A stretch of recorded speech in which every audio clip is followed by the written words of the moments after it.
Welcome to the deep dive. Today we're tackling, well, probably the most reliable topic ever, the weather. It works anywhere, anytime, standing in line, meeting someone new. It's just the perfect way to start talking. It really is. But, most folks kind of stop right there at the surface level. Yeah. So our mission today is, well, it's like a multi-level journey. We want to give you, the listener, the language to go from just saying, it's nice out, all the way up to, scientific stuff, cultural insights, even getting a bit poetic about it. Wow. Okay. That sounds like a serious upgrade for everyday chat. So where do we start? The foundation, I guess. Exactly. The absolute starting point, the phrase that kicks it all off is simply, how's the weather? Or what's the weather like today? Right. And the basic answers are those four main types we all learned first. Yep. Sunny, cloudy, rainy, and snowy. Pretty straightforward. But let's get a bit more precise right away, especially with temperature. People mix up hot and warm sometimes. Good point. Hot is, high temperature. Maybe it feels a bit much. You're thinking shorts, t-shirt, maybe find some shade or go swimming. Right. Uncomfortably hot sometimes. Could be. Whereas warm. Warm is pleasant. It's comfortable, like a lovely spring day. You're enjoying it and not trying to escape it. Okay, got it. And the other end, cold versus cool. Cold is definitely low temperature. You need the full gear, coat, hat, gloves, the works. Brr. Yeah. But cool. Cool is just a little bit cold. Yeah. It often feels quite refreshing, actually. You just need maybe a light jacket or a sweater. Think crisp autumn air. Okay, so getting that difference clear really adds a bit of nuance straight away. It does. And then we can zoom out a bit, look at the bigger patterns, the seasons. Right, the 4 periods of the year: spring, summer, autumn, winter. Exactly. Starting with spring. That's all about renewal, isn't it? Things warming up after winter, snow melting. Flowers popping up, days getting longer. But spring weather can be, well, unpredictable. Totally mixed. You get beautiful sunshine one minute, then maybe those April showers the next. Which is why everyone always says wear layers in spring, right? So you can adapt. That's the key. Then comes summer, usually the hottest time, long sunny days. Peak holiday season. And here we need that important health reminder. It's not just about light clothes like t-shirts and shorts. Absolutely. You need sunscreen, definitely a hat, maybe sunglasses. Protect yourself. Good advice. Then things start to cool down for autumn, or, as they say in the U.S., fall. Which I always think is such a great name. Fall, because the leaves change color and literally fall off the trees. Yeah, makes perfect sense. Days get shorter, it gets cooler, often pretty windy too. Sweaters and jackets come back out. And finally, winter. Shortest days, coldest temperatures. This is when we might get snowy conditions, or even icy. Ooh, icy is important. That's when water freezes on the ground, making things slippery. Very dangerous. And frosty, too. That pretty white ice you see on the grass or windows in the morning. Definitely time for the warm coat, hat, gloves, boots, the whole 9 yards. Okay, foundation solid. Now, let's level up. How do we add more detail? Describe intensity. What if it's way beyond just hot? Oh, right. You need stronger words. You could say it's boiling or even scorching. Scorching, I like that. Sounds dramatic, but sometimes it really is. It paints a picture of extreme heat. Now, what about rain? If it's just a tiny bit. That's drizzle, isn't it? Very light? Yep. But if it's coming down really heavily. We say it's pouring? Or there's that weird idiom? Yes. It's raining cats and dogs. Does anyone actually, say that anymore? Or is it just something you learn? Maybe less in everyday chat now, but everyone knows what it means. It instantly signals very heavy rain. Still useful. Fair enough. Okay, wind intensity. A nice light wind. That's a breeze. Pleasant. But a really strong, potentially dangerous wind. That's a gale. You hear about gale force winds in forecasts, especially for storms or at sea. It means business. Okay, so we can describe it better. Now, how do we measure it? The numbers bit. Temperature is measured in degrees? Correct. And crucially, there are 2 main scales you need to know. Fahrenheit, which is mostly used in the U.S. Right. And Celsius, used pretty much everywhere else. And a key benchmark for Celsius is 0 degrees.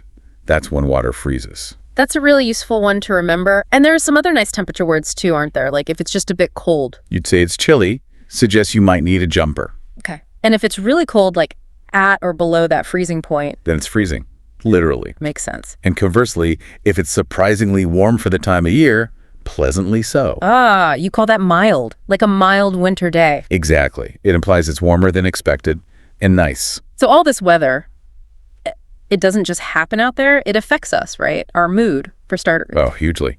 Lots of dark, cloudy, rainy days can genuinely make people feel quite gloomy. It's a real thing. Whereas sunshine. Sunshine tends to make people feel more cheerful, more energetic. There's even a recognized condition, seasonal affective disorder, linked to lack of sunlight. Wow. And it definitely affects our plans. We have to make decisions based on the forecast. Yes. And this is where a specific bit of grammar comes in really handy, the first conditional. It's perfect for talking about plan A and plan B. How does that work again? Well, you use it for a real possibility in the future. Like, if it's sunny tomorrow, we will go for a hike. Okay, plan A. But plan B, if it rains tomorrow, we will stay home and watch a movie instead. Mm-hmm. It connects the condition, the weather, to the definite consequence, your plan. Got it. That's super useful for everyday planning. And sometimes bad weather causes bigger problems, especially for travel. Oh, absolutely. You get delays, meaning things leave later than planned. Or worse, cancellations, the whole trip is off. Usually due to things like heavy snow or big storms. Okay, we've covered the practical side pretty well. Now let's move into something a bit more abstract, using weather as a metaphor. Idioms. Yes, this is where language gets really creative. We use weather terms to describe feelings and situations, like feeling a bit unwell. You're under the weather, not seriously ill, just off. Exactly. Or someone who's totally unrealistic, maybe daydreaming. Their head is in the clouds. Nice visual. Isn't it? Completely detached from reality down here. What about making a huge fuss over nothing? My personal favorite. That has to be a storm in a teacup. All that drama about something tiny. Brilliant. Are there any for being too negative, like only seeing the bad? That's interesting. Most of them tend towards resilience or finding the good. Like, every cloud has a silver lining. Ah, right. Finding hope even when things look bad. The cloud is the trouble. The silver lining is the positive bit you can find. Precisely. And that classic piece of advice about seizing an opportunity when you have the chance. Make hay while the sun shines. Comes from farming, right? Use the good weather when you've got it. Got it. It means take advantage of favorable conditions. Okay, shifting gears now towards the science. This feels important. The difference between climate and weather. People mix these up all the time. They do, and it's a crucial distinction. It really comes down to time scale. Weather is what's happening right now or tomorrow. Short term. Like today's forecast. Exactly. Climate, on the other hand, is the long-term pattern. The average weather over, say, 30 years or more. It's like the region's weather personality. Right, the overall expectation versus the day-to-day reality. And understanding that difference is key to talking about climate change. Absolutely. And the vocabulary here is quite specific. We need to talk about the cause. Which is primarily human activity, isn't it? Burning fossil fuels, coal, oil, gas. That's the main driver. Burning those releases greenhouse gases.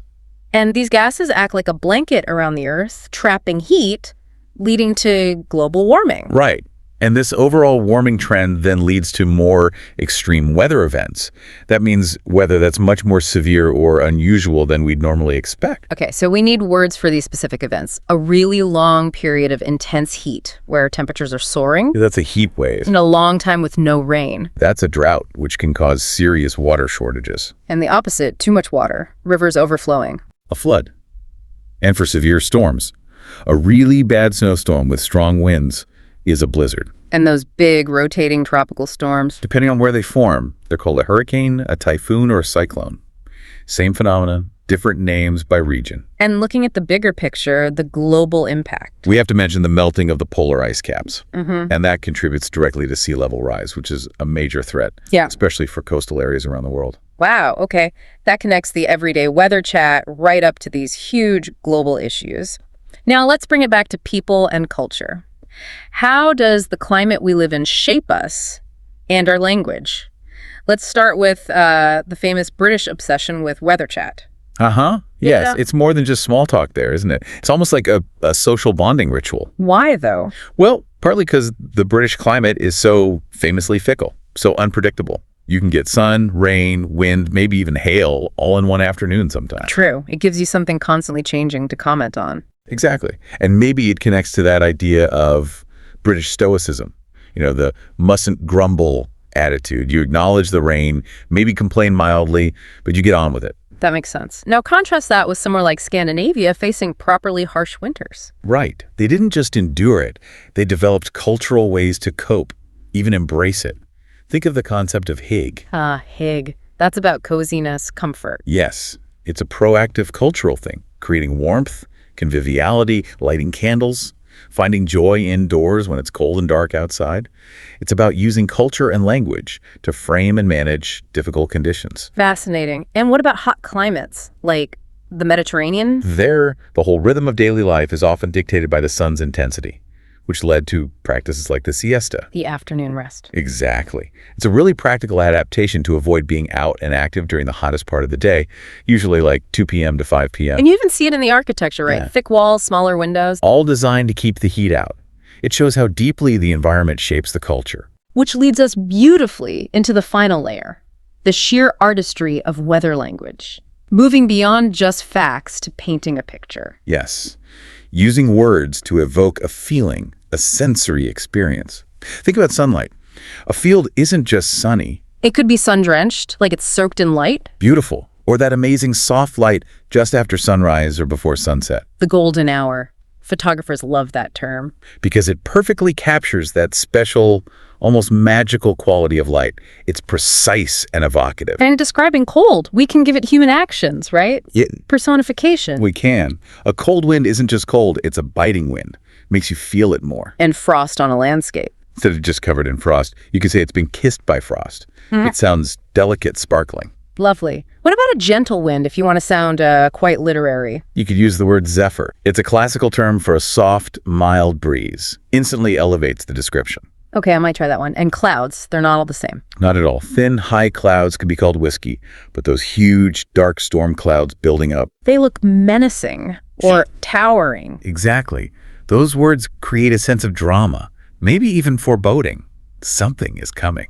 And finally, really heavy rain again. Beyond pouring. You can use those strong verbs we talked about earlier, describing the sound and force, rain lashing against the window or hammering on the roof. It really makes you feel like you're there. It shows a real appreciation for the weather's power and beauty. And that brings us full circle. We've gone from the simplest, how's the weather, right through detailed description, science, culture, and now this poetic level. So what we hope we've done is give you, listening right now, the tools to choose how deep you want to go. You can stick to small talk, or you can dive into these richer layers. You can move from just noticing a fact it's raining to reflecting on how that rain shapes our lives, our feelings, our language itself. Which leads to a final thought for you to maybe mull over today. Think about this idea of language shaping thought. Linguistic relativity. Look outside your window right now. Really look at the weather. And ask yourself, is the language you normally use rich enough? Can you capture the exact quality of the light? Is it just sunny, or is it dazzling, or hazy, or golden? Can you find the right word for the feel of the wind? Is it gentle? Is it biting? Is it blustery? What's the precise shade of that cloud? Try using some of the words we've talked about today. Challenge yourself. Turn that simple weather observation into your own little piece of, well, internal poetry. See the world and describe it with fresh eyes and new words. Until the next deep dive, thanks for listening. Go make hay while the sun shines on your own language journey. Welcome to the deep dive. Today we are cracking the code on what might just be the single most important and maybe overlooked conversation you have every single day, talking about your day. It sounds so simple, doesn't it? Like, I went to work, I ate lunch, I came home. Easy. Right. But actually, the sources we looked at, they all point to this. Sharing the story of your day. It's the absolute foundation for, building and keeping connections going. And that's where people get stuck, isn't it? Just listing vocabulary? Exactly. They recite the words, but they miss the social dynamics, the psychology underneath it all, the routine itself. Okay, so we're moving beyond just like verb lists. Our mission here is to give you a shortcut, a real framework for mastery of this whole dialogue, whether it's your daily routine or telling a specific story. And we've broken it down essentially into 3 key parts based on what we found. First, nailing the grammar of routine. Second, understanding the sort of unwritten rules, the social contract. Okay. And finally, how to use your day to actually tell a story that connects. Got it. So let's start with that foundation, the grammar. Right. So when you're describing your typical stuff, your habits, what you do most days, The sources are crystal clear on this. You anchor yourself in the simple present tense. I eat breakfast, I drive to work, that kind of thing. Precisely. That's the backbone. Yeah. But even right there, within that simple foundation, there are these little nuances, tiny traps people fall into. Like what? Well, take the morning routine. You need to be sort of precise with really basic verbs like wake up and get up. Okay. They're not the same. Not quite. And using them right makes you sound much more natural. Wake up is when, your alarm goes off or your brain just switches on, your eyes are open. But maybe you're still lying there scrolling on your phone. Exactly. Get up is the physical action. Feet hit the floor. You're actually leaving the bed. Okay, that makes sense. So you can say something like, I wake up around 7:00, but honestly, I don't actually get up until maybe 7:15. That little gap. Super relatable. Yeah, definitely recognize that one. Okay, so moving through the morning, alarm off, brush teeth, breakfast. And remember, have for meals. I have coffee, I have cereal. It's just smoother, more common than always saying I eat or I drink. Right, keep it simple. Then we hit the middle of the day, the commute. Yeah, the commute, I take the bus, I drive to work, and adding how long it takes, that's a nice touch. My commute usually takes about 30 minutes. Adds a bit of, reality. And then at work or school, it's very action-focused, isn't it? Totally. I turn on my computer, I check email, I have meetings. Or for students, I go to class, I study. Again, simple present because it's the routine. And lunch, always a key moment. Definitely. I have lunch around noon. And mentioning where is good, in the office kitchen, out at a cafe, in the cafeteria. Little details paint the picture. Okay, and then the evening, winding down. Yep. Make dinner if you cook, or maybe order takeout. Leisure time could be passive, like watch TV, or active. Yeah. I play guitar, I go for a run. And finally, getting ready for bed, and then I go to bed around 11 develo. Putting a time on it gives it that concrete routine feel. Okay, so that's the basic structure, the what I do. But like you said, that's only half the battle. What happens when someone actually asks, how was your day? Ah, yes. This brings us right into the social mastery part. That question, how was your day? Or, how did it go? It's universal. But they don't really want the full minute-by-minute report, do they? Almost never. That's the key insight. They're asking for a feeling, an overall vibe. They're kicking off a social ritual. So the answer needs to match that. Exactly. Focus on the mood, not the itinerary. We call this the basic politeness answer. Just a simple adjective, really. So positive would be like, it was good, thanks, or pretty good. Maybe great, if it really was. Right. Neutral or just busy. It was fine. It was okay. Perfectly acceptable. And if it was, yeah, not great. Then you use those useful idioms. It was a long day. That's a fantastic one. It signals tiring, difficult, without needing the gritty details right away. Doesn't mean literally long in hours, just draining. Precisely. Or you could say, it was a tough day, a tiring day. Quick question, though. Saying it was a long day to your boss as you're leaving, is that okay? Or too informal, maybe complaining? That's a really good point about audience awareness. Generally, long day is pretty safe. It implies you worked hard, you were dedicated, it's understood. Okay. But yeah, maybe it was tough or I'm exhausted. Those might lean more towards complaining or sharing vulnerability. Probably best saved for colleagues you know well or friends. Depends on the workplace culture too, of course. Makes sense. Yeah. Know your audience. Okay, so you give your adjective, then what? The crucial, absolutely non-negotiable step. You must return the question immediately. How about you and yours? Yes. It's fundamental. It's the social contract in action. It shows you're engaged. You care about reciprocity. Yeah. If you don't ask back. Ouch. Feels like a snub. Like you don't care. Exactly. It breaks that connection instantly. Major social faux pas. Okay, so we've got the polite back and forth down.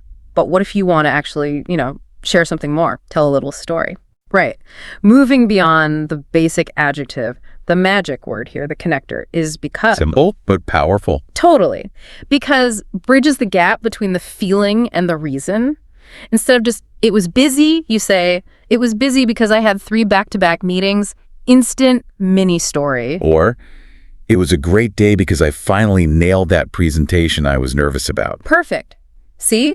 It gives context, makes it relatable, and it naturally invites the other person to ask more if they want. And this links back to the audience thing, right? How much detail you add with because. Absolutely. The cashier probably just gets the, it was fine, thanks, how about you? Your partner or best friend. They might get the, it was stressful because my big product deadline got moved up and I feel overwhelmed. You share actual feelings, stressed, relieved, excited with people you trust. That builds deeper connection. That's where the real honest conversation happens. Okay, this is great. Let's dig into the actual storytelling mechanics then. We need to be clear. Are we talking about a typical day like a habit or specific day like yesterday? Crucial distinction. For the typical day, your routine, we stick with that simple present tense we talked about, but we add adverbs of frequency. Words like usually, often, sometimes, normally. Exactly. That signals it's a pattern. I usually walk to work, but sometimes I take the bus if I'm running late. Simple present plus adverb equals habit. Got it. But then, if I'm telling the story of yesterday or what happened this morning... then the grammar has to shift completely. You must use the simple past tense. Okay, this is where it gets tricky for learners, especially with irregular verbs. It really is. You can't just say, I have a meeting yesterday. It has to be, I had a meeting, not I go home, but I went home. You need those past forms. Let's try a quick example. Describing yesterday morning. Okay. I woke up late, so I skipped breakfast, I drove to work, and I got stuck in traffic. I arrived just in time for my first meeting. See? All past tense. And to make that story easy to follow, you need time markers. They sequence it for the listener. Don't just list things randomly. Like first, then after that later on. Exactly. Or specific times or parts of the day. This morning, I dealt with emails. Then around lunchtime, I met with Sarah. Later this afternoon, I worked on the report. Finally, this evening, I just relaxed. It gives the story structure. Okay, past tense, time markers. Now, what about the content of the story? The sources mentioned sharing highs and lows. Yes. This is moving towards the most sort of honest and balanced way to share. It's not just reporting facts, it's sharing your experience. So the highs, like little wins. Yeah, small victories, moments that felt good, the highlight of the day. Maybe I finally finished that tricky project, or my boss told me I did a great job on the presentation. Positive moments. And the lows are the bumps in the road. The challenges, the frustrations. Ugh, my computer crashed right before I saved, or the train was delayed by 40 minutes. Being honest about those too. Why is sharing both important? Because it's realistic. Life isn't usually all good or all bad. It's often, a mixed bag. Sharing both gives a truer picture, and crucially, it invites empathy. Right. If you share a low point, someone might say, oh no, that sounds rough. Exactly. And if you share a high point, they can celebrate with you. That's great about the project. It builds that emotional connection much more effectively than just saying it was fine. Okay. Language, social rules, storytelling. We've covered a lot. Let's shift to that final piece, the psychology. Why does routine even matter so much on a deeper level? Right. Beyond just having words to describe it, why do we even have routines? The sources suggest it's fundamentally about efficiency for our brains. Efficiency. How so? Well, a good routine provides order, predictability, but its real superpower is automating small decisions. Automating. Yeah. Like not having to think about every little thing. Precisely. Think about decision fatigue. Every tiny choice, what socks to wear, coffee or tea, which route to take it, uses up a little bit of mental energy, a bit of willpower. If your routine handles those small things automatically, you always wear the blue socks on Tuesday, you always make coffee the same way, you don't spend that energy. So you save your brain power for the bigger stuff. Like solving a complex problem at work or dealing with an unexpected issue. Exactly. You conserve that precious cognitive resource, that decision-making fuel for where it actually counts. Routine basically cuts down the mental noise. That's actually a really powerful idea. It's not about being boring, it's strategic. It really is. And beyond efficiency, there's a huge element of comfort and grounding. Grounding? Yeah. In a world that often feels chaotic or unpredictable, those simple daily rituals, making your bed, having that cup of tea at 4 p.m., reading before sleep, they become anchors. They provide stability. Things you can control when other things feel out of control. Right. Psychologically, that's incredibly valuable. The sources talk about it being a grounding experience. It reinforces a sense of agency, of control over your little corner of the world, which helps manage stress and anxiety. There has to be a catch, right? You can't just be a robot on autopilot. Absolutely not. And this is the crucial balance all the sources emphasize. A routine needs to be a foundation, not a prison. Okay, explain that. Foundation, not a prison. Well, the stability is vital. But a life that's too rigid, too locked into routine becomes monotonous, stifling. We need structure, yes, but we also need novelty, new experiences, and spontaneity. So how do you have both? They seem like opposites, stability and spontaneity. A good routine actually supports spontaneity. If your weekdays are structured efficiently, like we said, you conserve energy. That means you have more mental and physical bandwidth left over to embrace the unexpected or to plan for novelty.